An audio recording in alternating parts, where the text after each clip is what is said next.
Doakan mereka supaya Allah kasih hidayah, sehingga kemudian tidak saling menzolimi satu dengan yang lain. Kalau nggak mempan didoain untuk jadi orang baik, sudah doain aja biar cepet-cepetan. Ya, cepet apa kayak cepet selesai lah gitu aja. Bagaimana cara selesainya terserah Allah. Dan lebih penting prinsipnya kita juga begitu. Jangan suka ngambil milik orang yang bukan punya kita, jangan diambil. Sama ibu juga, yang punya ibu boleh ibu belanjain, tapi yang bukan punya ibu jangan suka diambil tuh dompet laki, nggak boleh.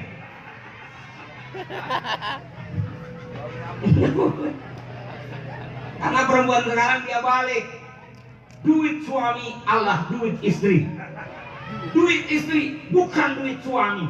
Dari mana belajarnya itu? Muslimat fatayat nggak boleh begitu. Muslimat fatayat adalah wanita-wanita yang solehah, yang selalu taat patuh kepada suami, hormat dan menghargai kedudukan suaminya. Itu negara terkecil bagi kita. Itu negara terkecil. Kalau diajak ngomong negara Republik Indonesia, berat urusannya. Udah urusin negara kita yang paling kecil, rumah tangga kita. Betul. Dan kalau rumah tangga kita ingin baik, negara kita ingin baik, kita kontribusi dengan membangun rumah tangga yang baik. Dan rumah tangga yang baik itu harus dibangun dari fondasi dan dirawat dengan keadaan yang baik pula. Fondasinya mesti baik, imannya mesti baik, amalnya mesti baik, kelakuannya mesti baik, ibadahnya juga mesti baik. Begitu. Dan jangan pernah merasa udah jadi orang baik.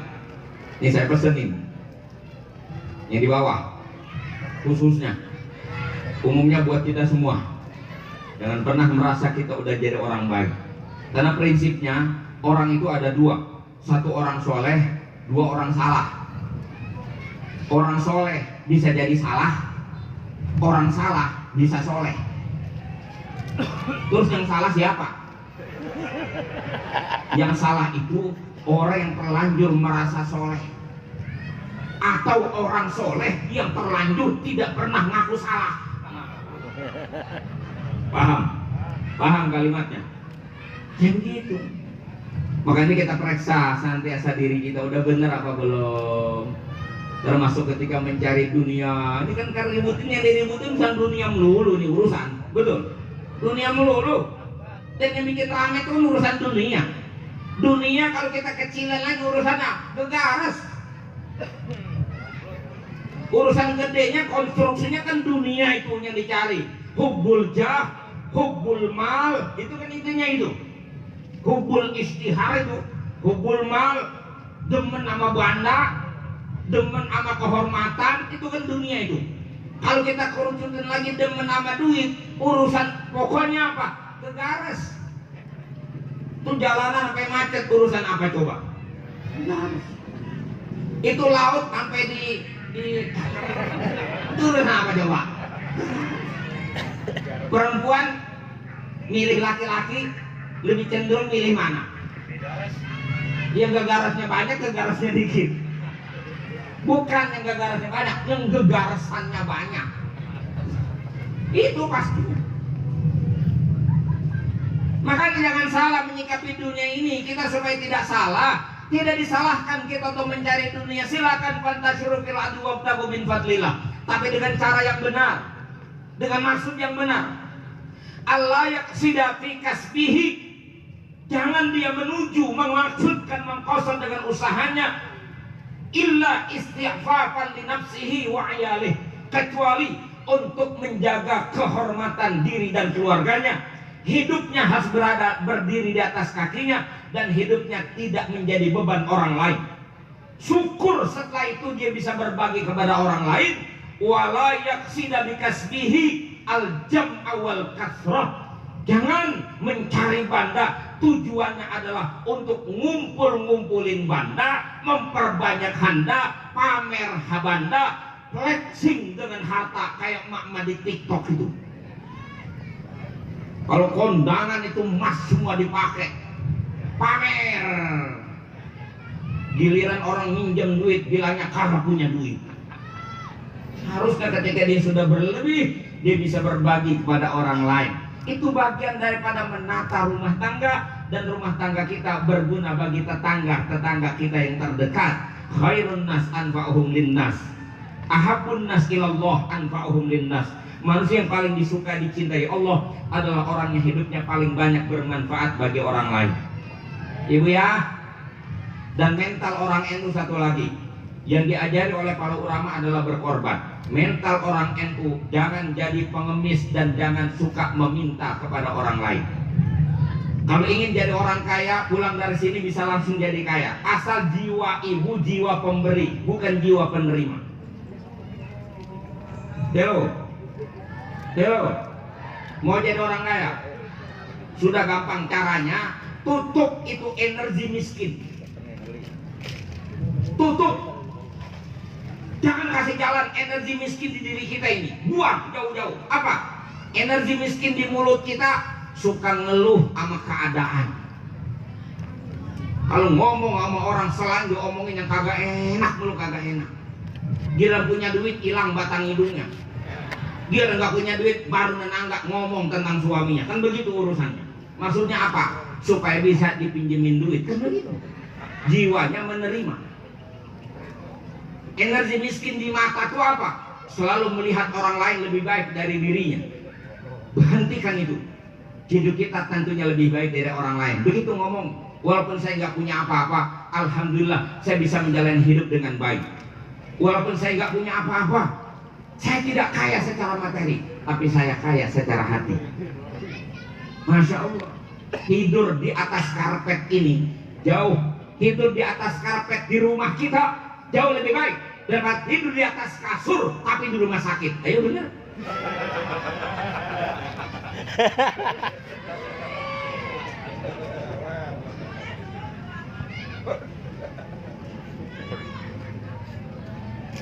Sempitnya rezeki kita masih jauh lebih baik daripada sempitnya napas kita.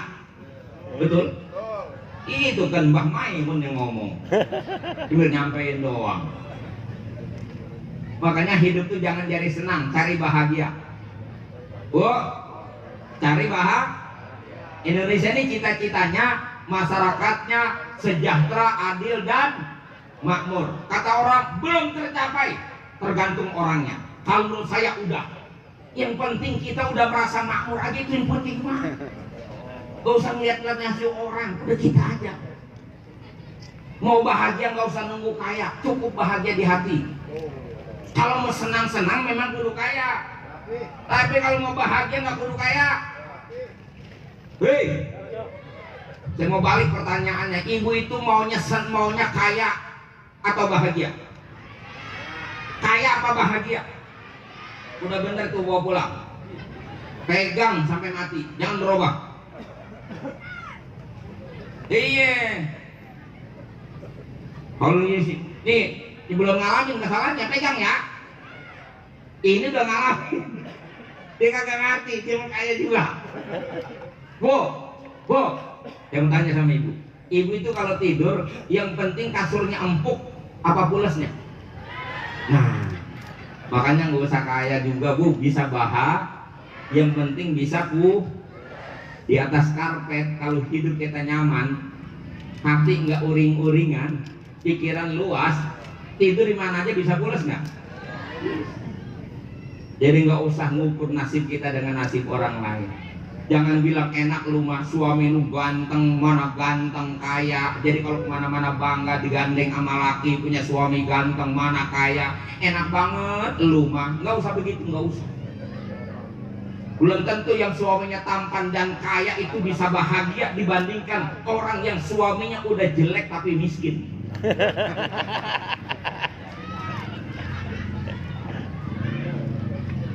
Kan yang ngerasain yang punya. Coba bayangin orang punya suami tampan, rupawan, ganteng, kaya. 3 hari dia nggak pulang, stres nggak ibu? 3 hari dia nggak pulang, udah mulai kusut otaknya. Seminggu udah gak enak makan. Sebulan kurus kering. 3 bulan stres. 4 bulan gila. Berbanding terbalik dengan yang suaminya miskin, jelek, budigan lagi. Yang kayak begitu, jangankan 3 hari dia nggak pulang, 3 bulan pun dia nggak pulang, ibu tenang di rumah.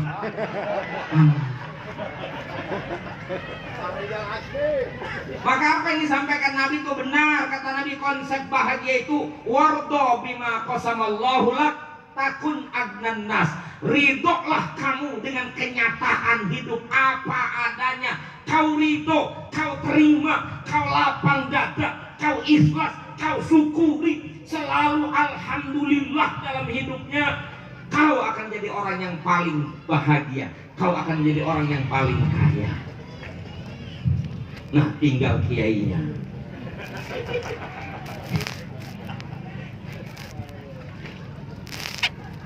Kalau kiai urusan masing-masing dah. Oh, gimana? Kan susah bu saya nasihatin orang-orang gede ini. Gak bisa saya ngomongnya. Sekalian, aku pengen diomelin, pengen. Kalau saya suka mengkritik kiai begini bu, nih kritik ini saya sampaikan sebagai otokritik buat para kiai. Karena ini saya dapat pun dari umat. Saya boleh mengintelijensi umat itu, memata-matai umat, komentar umat tentang kiai itu kenapa semakin hari semakin merosot kepercayaannya. Kebanyakan mereka ngomong begini, alah kiai yang mana-mana gue ngomong doang. Tuh kalimat itu pernah dengar nggak? Pernah dengar nggak? Pernah. Saya nyari bukti. Apa buktinya? Buktiin aja Ustaz. Kalau hari Jumat kotak amal asal lewat di depan Ustaz, jalannya lebih cepat. Ini ngomongnya depan kiai. Kotak amal. Idul Adha itu kiai sampaikan dalil betapa bagus dan keutamaan berkorban. Disampaikan dalil, siapa yang punya keluasan rezeki maka hendaklah berkorban. Karena Nabi bilang, yang punya keluasan tidak mau berkorban sebaiknya tidak mendekati tempat sholat kami. Berkorbanlah saudara-saudara. Nah, gitu bahasanya. Masalahnya apa? Ada yang bilang begini, Ustaz, saya perhatiin sejak saya dewasa, dari masih kecil sampai saya dewasa, saya belum pernah lihat kiai ngorban. Kalau kiai motong korban orang sering, tapi kiai ngorban saya belum lihat Ustaz. Itu yang ngomong masyarakat. Jadi saya sampaikan ya Bu ya, karena tadi yang Allah bilang ikuti mereka, orang-orang yang imannya bagus, yang mereka yakin tidak ragu. Dibuktikan dengan apa? Wajahadu bi amwalihim wa anfusihim fi sabilillah. Mereka yang selalu berjuang, berkorban, bersungguh-sungguh, bermujahadah dalam urusan agama. Ikuti mereka. Itu yang memang sebenarnya harus dibuktikan. Cuma saya mau ngeralat sama ibu. Ibu jangan suka berburuk sangka begitu. Itu omongan tadi tidak 100% benar. Jangan-jangan dia lagi gedek sama kiai sebelah rumahnya. Gitu. Nggak jujur juga. Jadi urusan apa dia memata-matai kerjaan kiai? Emang dia ngikutin kiai setiap saat? Kan kagak. Emang kiai kalau korban pakai kayak situ, pakai di streaming. Emang kiai kalau ibadah kayak situ, suka masang status. Tahajud cuma seminggu sekali aja, jam 3, jam 4 gue pasang status. Alhamdulillah baru selesai sholat tahajud.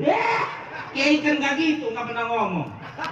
Emang kalau kiai di rumah datang ke rumahnya orang-orang yang minta hajat, minta tolong, emang kiai laporan sama situ? Kan kagak. Betul? Jangan suuzon.